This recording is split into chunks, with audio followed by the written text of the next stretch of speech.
侍奉大公子的第7年，我有了他的孩子。公子，求你给我一个名分，我和孩子都会记着你的恩。少夫人是高门贵女，我成婚第2年就抬你做姨娘，岂不是打她的脸？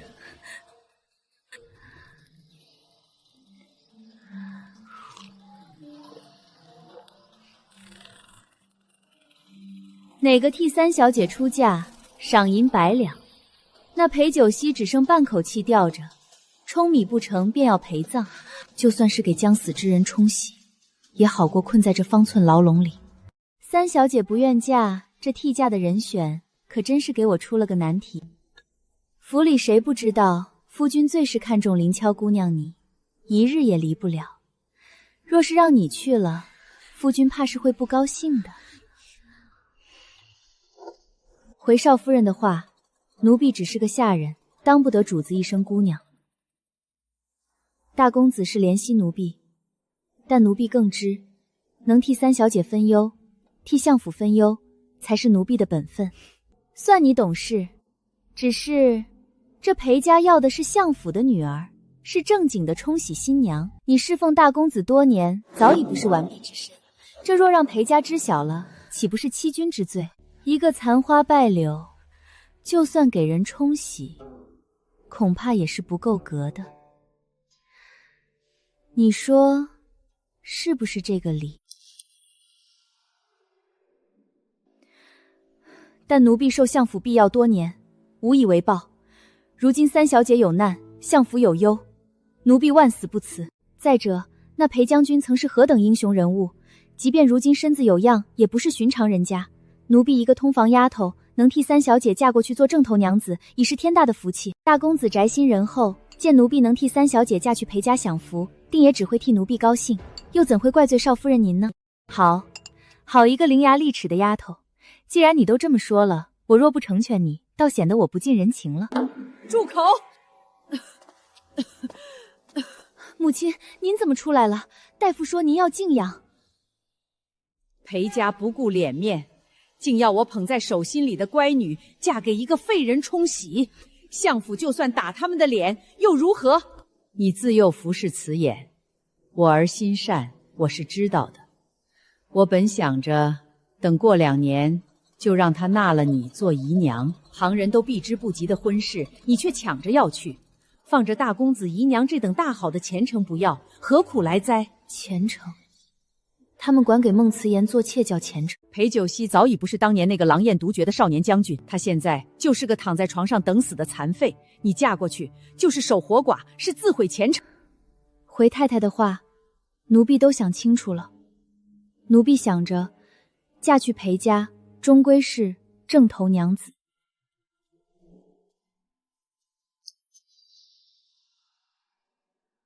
哼，好一个有志气的丫头，正头娘子。我倒要看看你这个正头娘子能当出什么名堂。此事就这么定了。听见了吗？还不快谢谢太太成全。奴婢谢太太成全。这是府里给你的赏钱，100两，拿着吧，回去收拾收拾，准备3日后出府吧。多谢少夫人。我并非生来就是奴婢，而是逃难来京城，将自己卖进孟府的。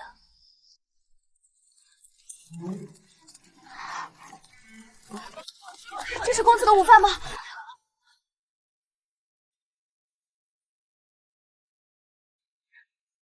你就是连翘？是奴婢连翘。连翘，是你本来的名字吗？奴婢本名叫景玉，宋景玉。宋景玉，怀瑾握玉，内敛的美玉，是个好名字。宋景玉，我要去过回属于宋景玉的人生。连翘姑娘，太太让你过来，所谓何事？那100两银子可是嫌少了？烦请嬷嬷转告太太，出府嫁人，顶替3小姐的婚事，已是太太和相府对奴婢莫大的恩赐。奴婢怎敢再舔着脸收下这笔赏银？哦，你这是什么意思？银子都不要了，那你想要什么？奴婢别无他求，只祈求太太开恩，等奴婢嫁去裴家后，能赏下奴婢的身契，如此，奴婢也好回去，安心待嫁。只要拿到身契，他便会守住顶替婚事的秘密，护住三小姐与孟相府的脸面。你倒是个聪明人，在这里等着。起来吧，太太说了，她一向是人善的。这银子是给你的提己，拿着傍身吧。至于身契，待连翘姑娘上了裴家的花轿，相府自当放急，还你自由身。谢太太恩典。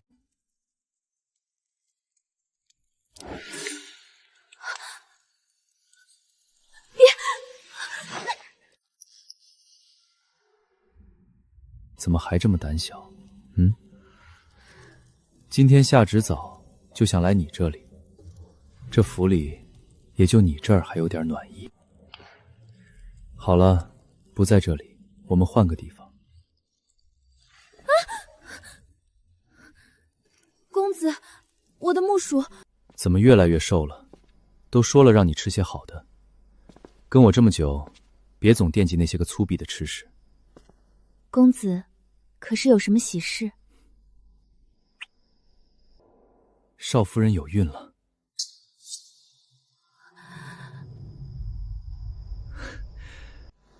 少夫人有了嫡子，我同你也可以有个孩子了。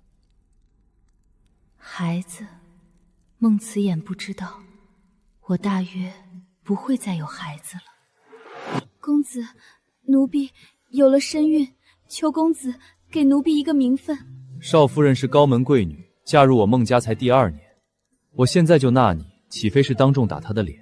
相府的体面何在？我懂药理，也懂自己的身子。我知道，若不同屋的小姐妹在我落胎后，偷偷去向她讨来一根吊命的老参，我恐怕早就熬不过去了。逃难之前，我家做药材生意，祖父曾官至太医令，正因此，我才能将大公子羸弱的身体用药膳养如此好。可我这身子，这2年虽借着他的名头也吃进些好药材，到底亏空太大，虚不受补。再过1日，我就能出府了。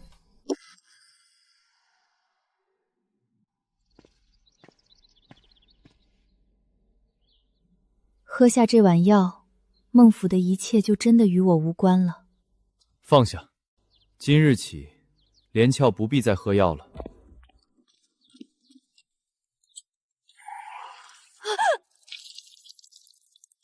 贱婢！即便我不嫁，哪里就轮得到你？一个下贱的通房丫头，也敢肖想将军府正头娘子的位置？孟新月，你这是想做什么？发什么疯？大哥哥还不知道吧？你房里的这只雀儿可是攀上高枝了，她就要嫁去将军府，做裴九溪的正头娘子了。我房里的人要出阁，我为何不知？夫君息怒，连翘替嫁是在母亲那儿签过字画过押的。我本想着晚些时候再慢慢同夫君说的。我去和母亲说，谁给底下人的胆子，敢动我的人？是他自己求来的。满屋子的丫鬟婢女，只有他主动站了出来，口口声声说要嫁出去享福。夫君，连翘姑娘志存高远，咱们若是强留，倒成了咱们的不是了。一个半口气的残废，享福。少夫人说的没错，是奴婢自己求来的。奴婢入府前虽年幼，与那裴九溪却是旧识，冲喜也好，陪葬也罢，都是奴婢心甘情愿，只求大公子成全。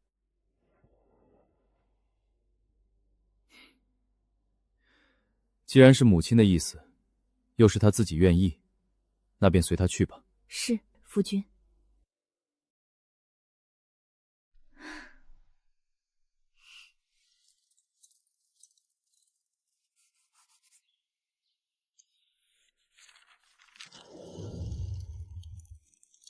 走吧，裴家的喜轿已经到相府门口了。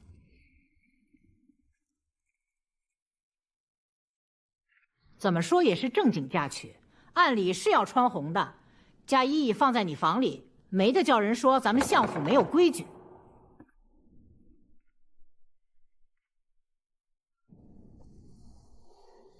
我已查过，你10岁入府，在此之前都养在青州老家。衙人将你买来前，你从未到过京城。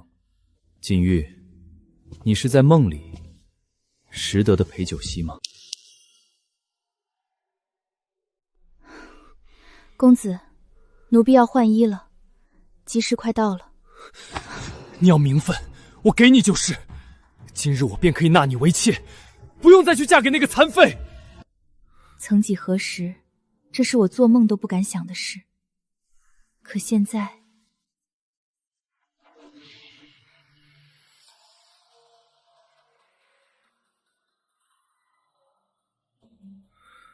锦玉，回答我。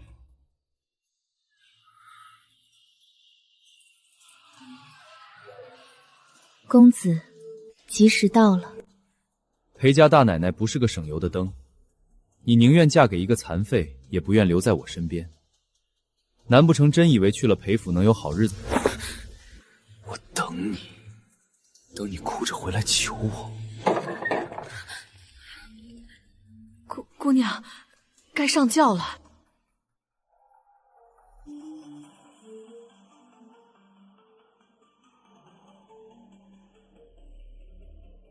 我原以为一顶小轿从后门抬入便罢，不曾想裴大奶奶竟将婚事办得如此隆重，生怕全京城不知道。若非裴大奶奶贤德，亲自上门哭着求情，说是可怜我二郎好歹留下个子嗣，相府怕是连只鸡鸭都不舍得送来。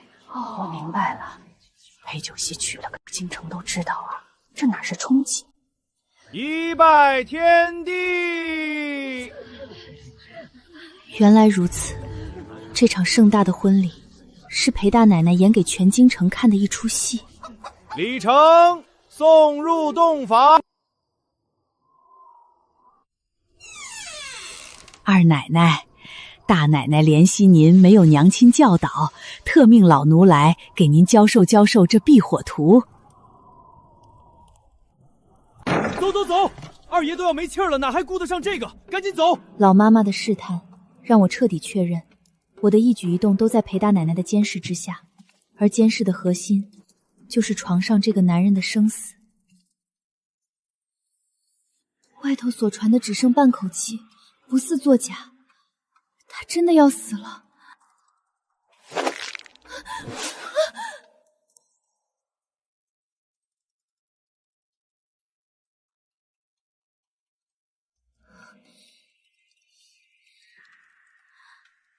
是高热，伤口感染了。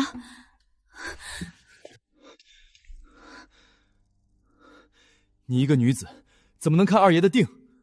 他烧得这么烫，再不处理伤口，今晚就熬不过去了。那为何不请大夫？姑娘，你懂什么？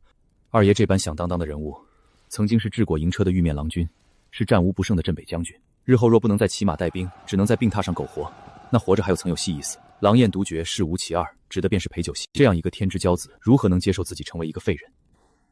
二爷若真不想活了，何不一剑结果了自己？何苦这样受罪？你一个姑娘家家，说话怎的这样难听？他如今高热不退，死了也就死了，一了百了。可我怕的是，就怕烧成个傻子。高热不退，烧坏脑子是常有的事，到那时他想死都死不成，只能像个废物一样活着受尽屈辱。你觉得这是他想要的吗？好，我听你的。你说要怎么办？去小厨房的灶台底下刮些锅灰来，再去下人院子找些鸡白。鸡白是什么？鸡屎。什么？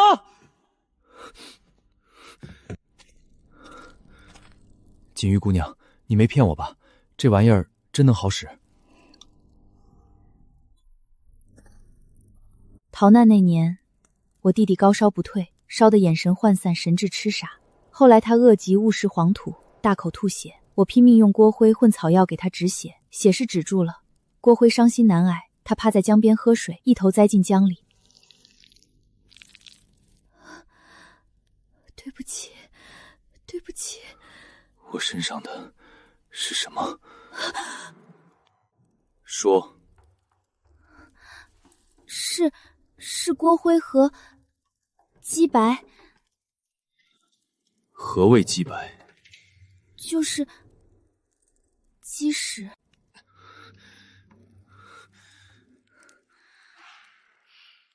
你当真以为我怕你这把剑？你找死！我辱你了，又如何？你想杀我吗？可是，二爷，你现在病得连剑都提不起来了，还怎么杀人？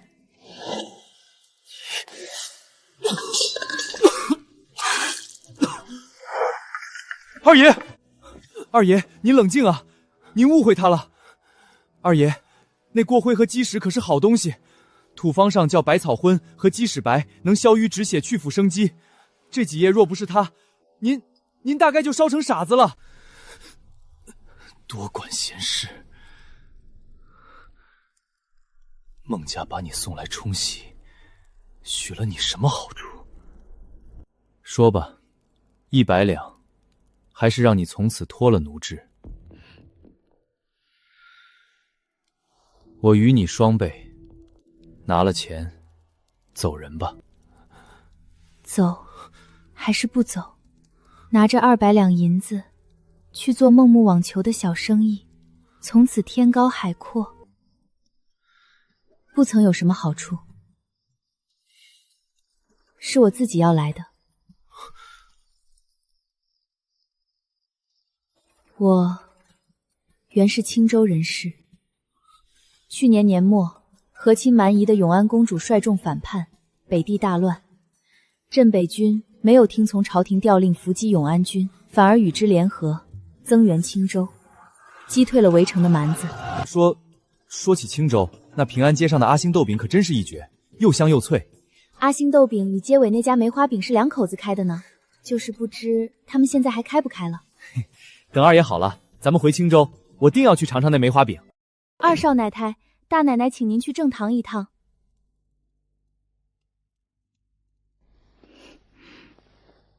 不必怕他，快点回来。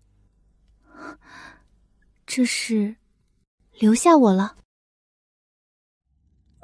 我的天爷，总算是老天保佑，我的好弟妹，你可算来了。大奶奶，我第一眼瞧见二弟妹，就知你是个福星。果真你一来，就听说二郎他有了好转。大奶奶谬赞了，锦玉前来是想禀告一事。二爷他高烧不退，身上又有伤，我想着还是该请个大夫回来瞧瞧才好。弟妹你有所不知，二郎他性子倔，最是不肯让外人看他的伤。你说说，他现在伤势到底如何了？二爷伤势很重，眼下急需上好的金疮药和补气血的药材，还请大奶奶。我可怜的二郎啊，他自小就命苦，如今落得这般田地，我这个做嫂嫂的心都碎了。要什么药材你只管说，嫂嫂就算砸锅卖铁也给你弄来。只是这府里如今一请大夫就打探伤势，一求药材就哭诉卖惨，兜兜转转，不过是不想为二爷花1分钱，满口体恤，全是虚情假意。夜深了，锦玉不打扰大奶奶休息，二爷那边还需人照料，锦玉先行告退。这场交锋我输了，没能求来药材，裴府上下无人真心护着二爷。从今往后要救他，我只能靠自己。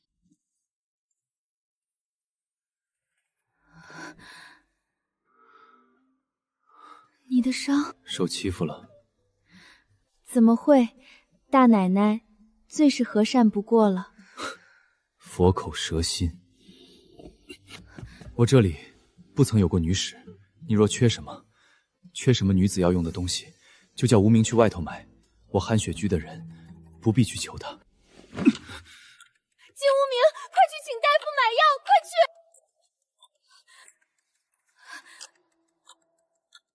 哭什么？暗记底下第2个暗格里。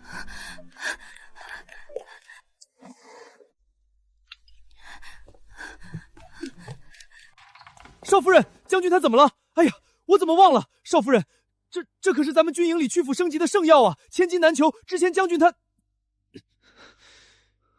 因为你是个笨蛋。用上了好药，这几日是关键，只要能熬过去，你的命大约就保住了。少夫人说的是，我守白日，您守夜里，咱们寸步不离。宋景玉，你比我这个伤患睡得还熟，合适吗？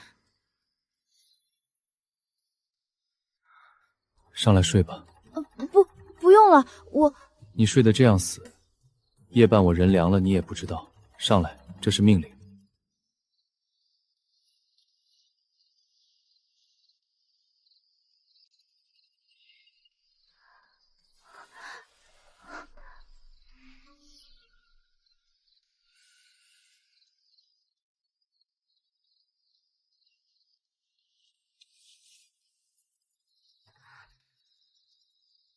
好凉。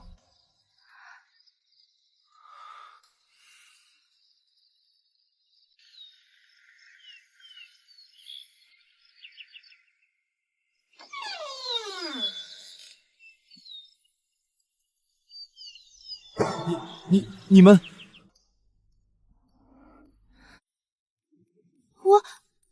不是我们，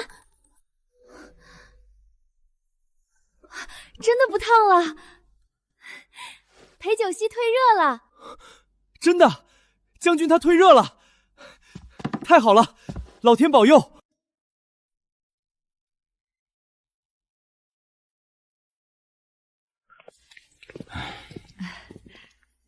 二弟，听说你大好了，嫂嫂特地将宫里相熟的陈太医请来，再为你仔细瞧瞧，有劳大嫂，也好彻底放心。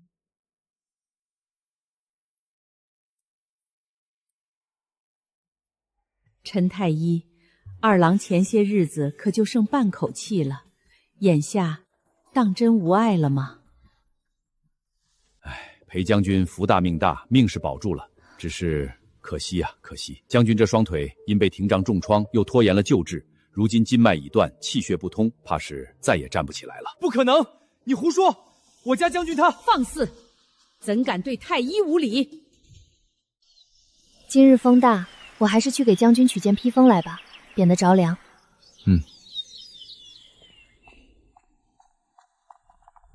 二郎，一个人在这儿多寂寞，嫂嫂陪你说说话。不好了，二爷落水了！他的腿脚不便，根本无法自救。金无名呢？快救人啊！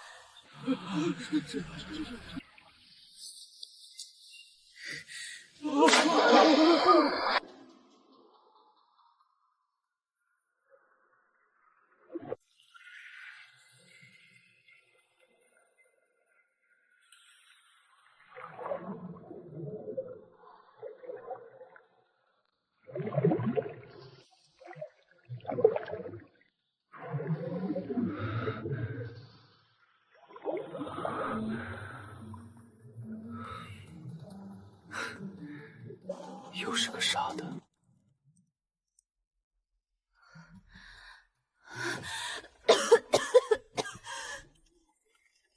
宋景玉，你真是疯了！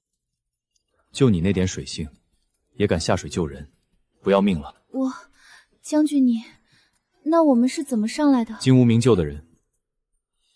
今天的事是我故意的，大嫂一直想试探我的腿是不是真的废了。经此一事，我这个连自救都不能的废人，应该能让他彻底放心了。那给我渡气的人也是金护卫吗？我哪知道？是他，一定是他。你方才昏迷的时候，一直在喊娘亲和阿弟，你想回青州老家看看吗？他为什么会突然提起那里？将军的意思是，我们回青州做点生意。裴九熙再不能上战场，若拿着银钱回商贸繁荣的北地安稳度日，也未尝不是一条出路。我打算去北地劝降薛绰。薛绰是那个永安公主的名讳，传闻中杀人不眨眼的女罗刹，也是那个在北渡重立新法，让女娃娃也能读书的统治者。可是为什么朝廷派去的使臣都有去无回？将军你……为什么？我如今这副样子，在京城永远都只是一个任人摆布的废人。皇上和大嫂他们是放心了，但我也彻底失去了所有机会。劝降永安公主是圣上的心病，也是满朝文武谁也不敢接的烫手山芋。这对我来说是唯一的机会，若不抓住这次时机，我这辈子再无起复的可能。宋景玉，你会陪我吗？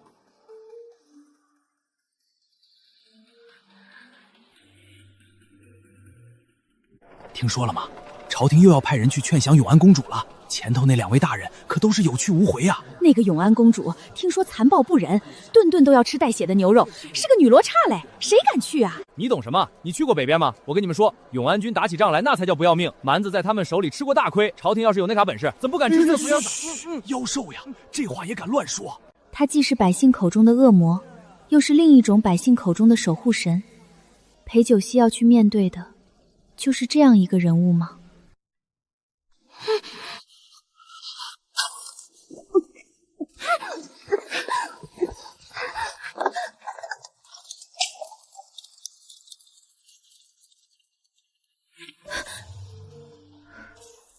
当归、黄芪、党参，锦娘待裴二爷当真上心。公子，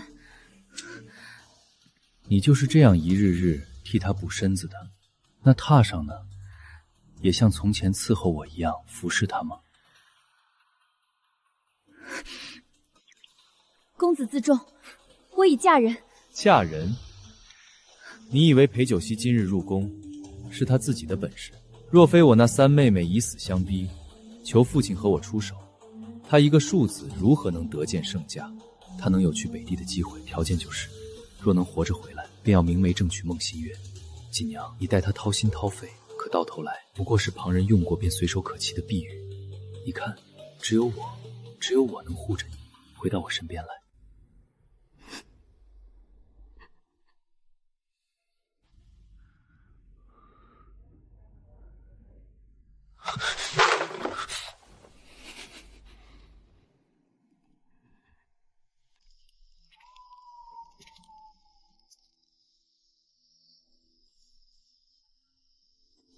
若他能活着回来，便要娶孟新月为妻了。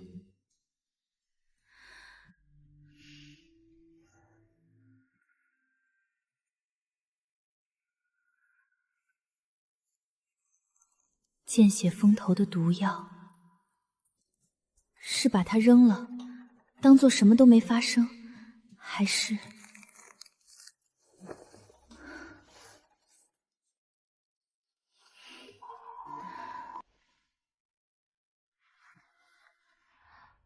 我知道你在想什么，你一定在想，圣上既然这般疑心裴九秋，为何不直接杀了他，以绝后患？傻锦娘，你一个内宅女子，自然不懂这朝堂上的制衡之道。如今镇守宿州、手握重兵的是裴九熙的庶长兄裴长风，陛下信得过他吗？自然也信不过。裴家军功赫赫，早已是陛下心头的一根刺。可裴二爷若真死了，谁来牵制裴长风？裴九晴自小在军中长大，镇北军的老将们多以他马首是瞻。只要裴九晴活着，就像一杆立在镇北军中的旗，即便裴长风身为统帅，也一样不敢轻举妄动。但陛下最忧心的还不是裴家兄弟，而是北地的永安军。永安公主，那个本该去和亲的女人，如今成了气候，盘踞青州，煽动百姓对抗朝廷。而裴九熙偏偏在当年与那永安公主打过照面，陛下怕他们2人勾结到一起，所以启用他是无奈之举，监视他也是必然之意。而你，锦娘，你就是陛下安在他身边的眼睛和耳朵。如果裴九熙当真与永安军沆瀣一气，那就是不忠不孝，叛国谋逆。到那时，你就用这个替陛下把门户清理干净。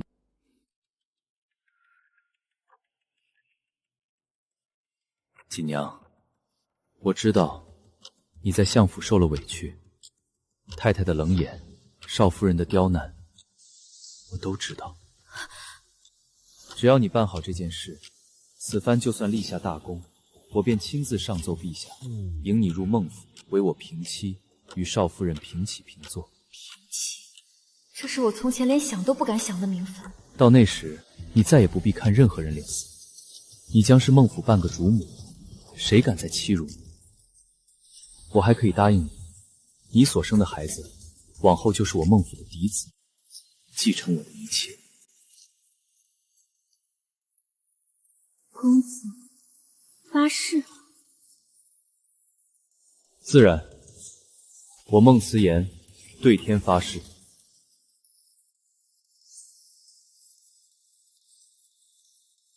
好，锦玉，听公子的。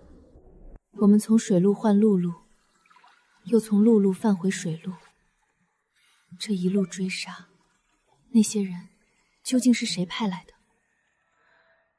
到底是谁恨你如斯，非要置你于死地？还能是谁？自然是我那位贪厌权位的好大哥裴长风，他可是你的亲大哥，在权位面前手足亲情，薄如茶艺。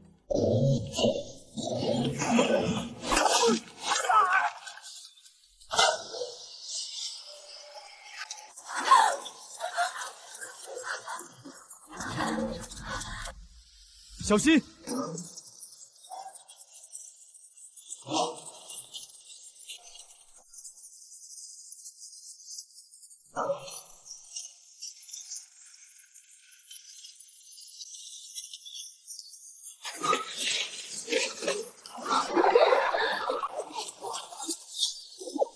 屏住呼吸。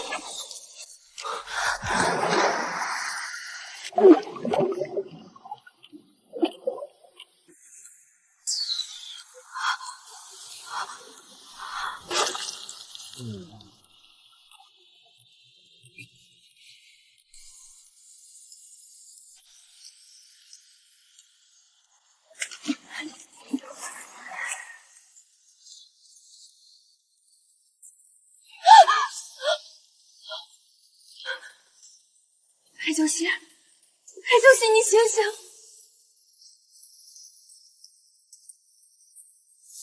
不会让你死，绝不！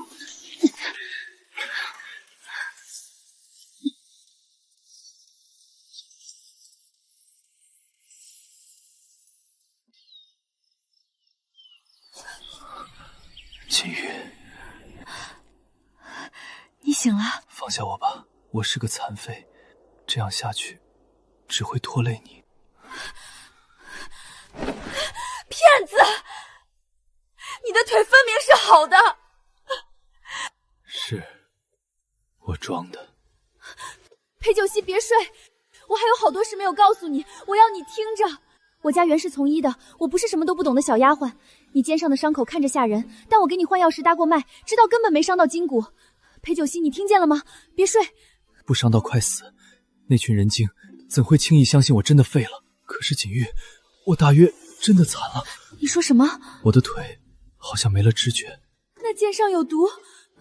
宋锦玉，我不该带你去青州，是我连累了你。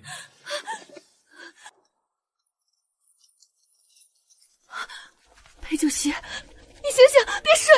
你还要活着回去迎娶孟新玉。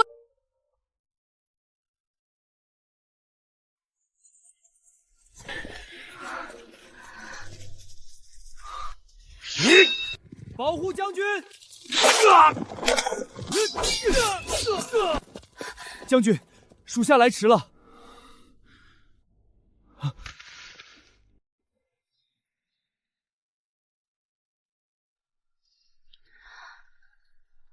姑娘，你可算醒了，你都足足昏睡了3日了，快喝点粥暖暖胃。裴将军他怎么样了？裴将军中的是蛇毒，大夫已经用过药了。姑娘你别担心，你路上给他喂的草药起了大作用，保住了他的心脉呢。只是余毒未清，人暂时还没醒。说来也巧，你们在路上耽搁了这么久，朝廷又派了新的使臣来，听说今天就要到青州了。新使臣？是啊，听说这次来的可是个天大的官呢，当朝的丞相，好像是姓孟，叫什么孟伯简。孟伯简，孟慈眼和孟新月的爹，他怎么会来这里？我必须去见永安公主，立刻！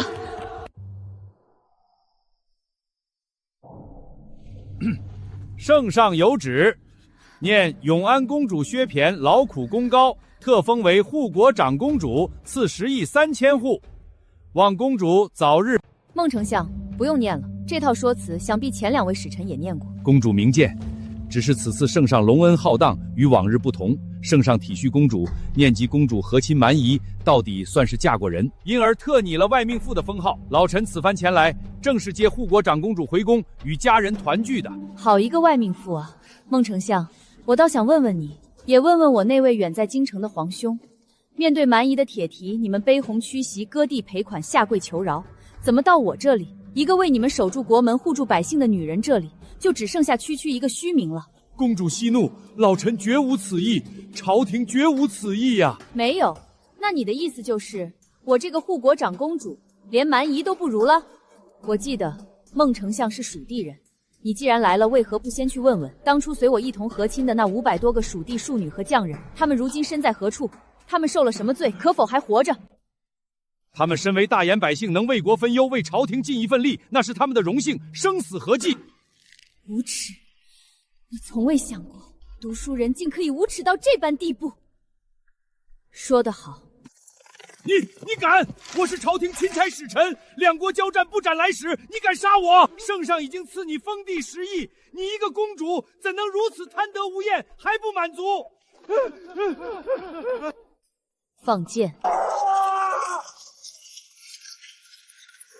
他或许曾在奏折上批阅过无数死亡的数字，却从未想过有一天自己也会成为那个在绝望中奔逃的蝼蚁。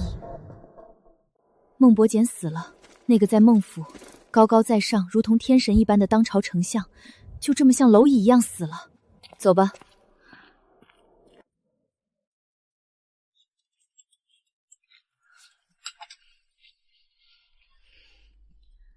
小娘子，怕吗？怕。可当他像蝼蚁一样死在那里，我却觉得心潮澎湃。那就吃饭，人是铁，饭是钢。公主会杀裴九穴吗？孟伯简此人看似位极人臣，实则是个精于钻研的投机者。他当年靠着一份所谓的边防实册博得圣心，才爬到今天这个位置。那实册的内容说穿了，不外乎割地赔款和亲，全是些苟且偷生的手段。如今的大燕朝从上到下都已积弊成高，病入膏肓。孟伯简这种人就是附在国家身上的蛆虫，他该死。裴将军是我的贵客，他来北地不是来劝降，也不是来赴死的，他是来助我一起造反的。原来是这样，原来这才是他真正的目的。这一路上从京都到青州，千里迢迢，艰险重重，你对他舍身相护，不离不弃，想来也是情深意切。公主误会了，民女只是他的丫鬟，我并非全然为护他而来。我本就是青州人士，离家多年，原就打算回家乡，用攒下的一点积蓄做点小买卖，养活自己。只是那点好不容易攒下的银子，都随着那艘破船沉入江底了。小娘子，你该不会是要跟我借钱吧？我可先说好，我穷得很，这永安军上下10万张嘴，都等着我喂饭呢。民女斗胆，想在公主这里谋一份差事。哦，你会做什么？民女的祖父曾是太医，家中略有传承。民女自幼耳濡目染，学了些粗浅的医理，尤其擅长妇人之症的调理。你的祖父莫不是当年替我接生的宋良玉，宋太医？如今北地最缺的就是药材和大夫，蛮夷兵强马将，永安军兵器不足，每次交战都不得不以命相拼，死伤惨重。他们许多与我一样受过伤，落下病根，常有妇人之症，急需调理。民女所学浅薄，但民女能学，请公主给民女一些时间。锦玉，你有这样的心已是极好。这世间妖鬼横行，但始终有人奔我而来，同我并肩作战。谢谢你。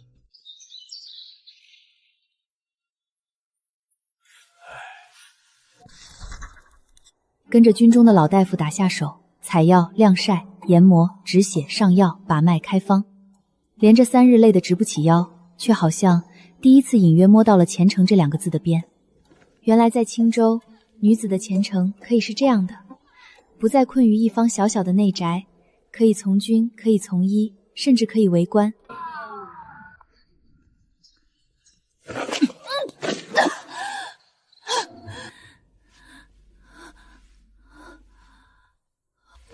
裴九溪通敌之事已传到京都，锦娘，你背叛我。没有，公子，我没有背叛你。裴九溪他中了毒，在船上就中了蛮夷的奇毒，现在全靠永安公主的密药吊着命。公子若是不信，可以去查，这消息不难打听。他现在就是个废人。当真？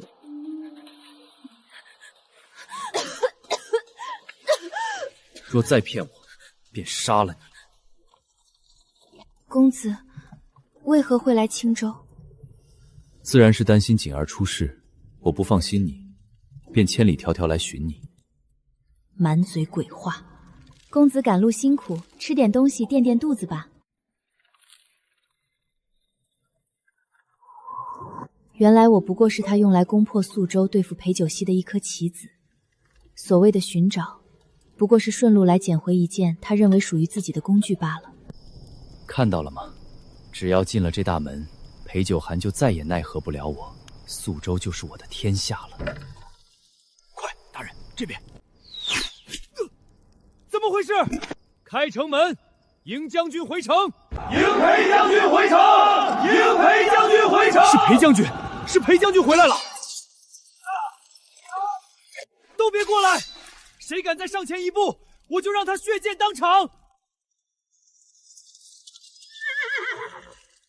放开他！裴九溪，你终于来了！你这个缩头乌龟终于敢现身了！贱婢，贱婢，贱婢！你以为你逃得出我的手掌心吗？裴九心，你不是很爱他吗？你不是很宝贝他吗？你知不知道，这个你明媒正娶的夫人，这个在你面前装的冰清玉洁的贱婢，也曾是我的人。裴九溪，你，宋景玉，你毒！你太小看我了，孟子眼。你以为搬出圣上，许我一个平妻之位，我就会像以前一样对你言听计从吗？你根本不懂。我们这些小老百姓只想吃饱穿暖，不流离失所，不担惊受怕，哪里的日子好过我们就去哪里。我从未想过要害裴九溪，这包药从一开始就是为你留的。你这个只会躲在女人身后，只会欺负女人的软道，你这个伪君子，你这个畜生！世道艰难，活下去都成了奢望，谁还会在意那点可笑的贞洁？这锦绣窝里的公子哥眼里就只有下面那点事儿。待咱们打进京都，定要好好教教他们怎么做人。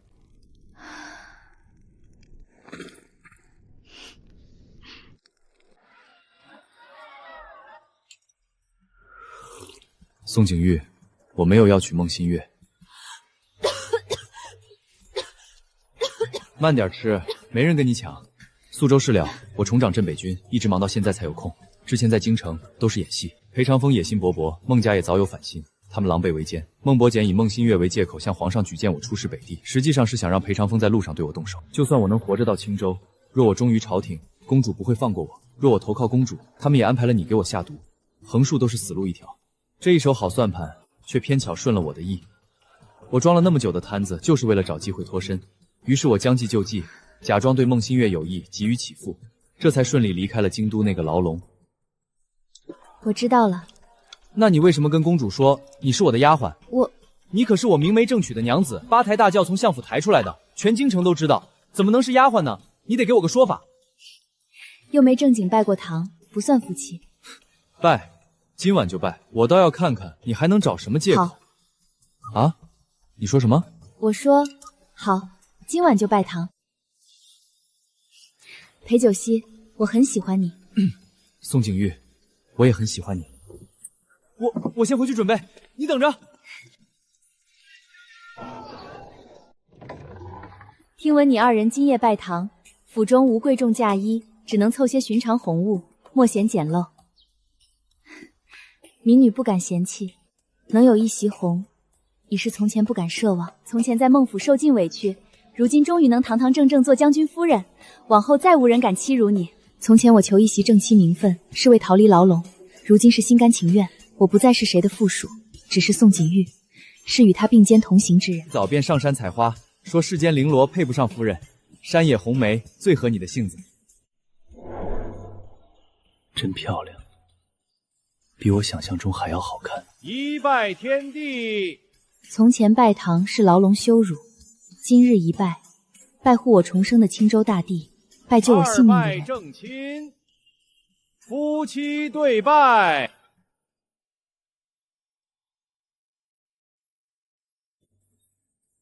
那日茶楼孟新月之事，我从未动心，全是演给孟伯简父子看。我知晓，只是那日看到，心中难免刺痛。待击退蛮夷，平定各地旧官吏，我便陪你重建宋氏药疗，开一间对贫苦百姓分文不取的医馆。好。此为永安军通行令，边境所有药炉、营寨任你调度，军中女子伤病全部交由你诊治，定不负公主托付，切勿孤身涉险。锦玉医术是军中救命根本，务必护他包全。末将记下，拼尽性命也会护他平安。孟伯简、孟慈言皆死于永安人手，此仇必报。裴九溪与那宋锦玉是心腹大患，今夜峡谷设伏，尽数斩杀。事成之后，我分3成土地与你。止步！谷中藏毒草，必有埋伏，万万不可深入。无名，带小队登上两侧高地探查。将军，两侧藏满蛮夷与孟府旧暗室，手握淬毒长矛。裴将军、宋姑娘，你们杀尽孟氏族人，今日便在此偿命。孟家贪婪腐朽，祸乱百姓，死不足惜。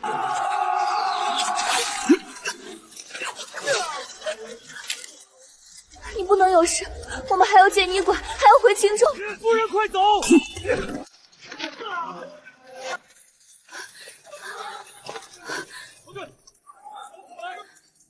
我失去过所有亲人，不能再失去他，我一定要救回他。你醒了，又让你为我劳心腹力。从前你数次舍身护我，如今换我护你，理所应当。孟府残余势力尽数剿灭，蛮夷主力遭受重创，已经暂时退兵100里之外。待彻底平定战乱，我与永安公主一同废除旧朝苛法，废除奴婢制度，女子可行医、从军、入学，婚配自由，不再有长辈权贵随意买卖。若真能如此，天下万千女子不必再走我从前的绝路。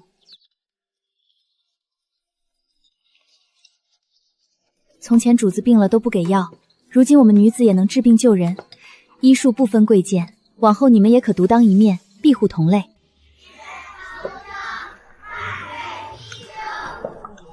今日学堂休课，阿梅特意做了馄饨，我们一同去蛟蛟山坡走走。我从来没想过我能走到今日。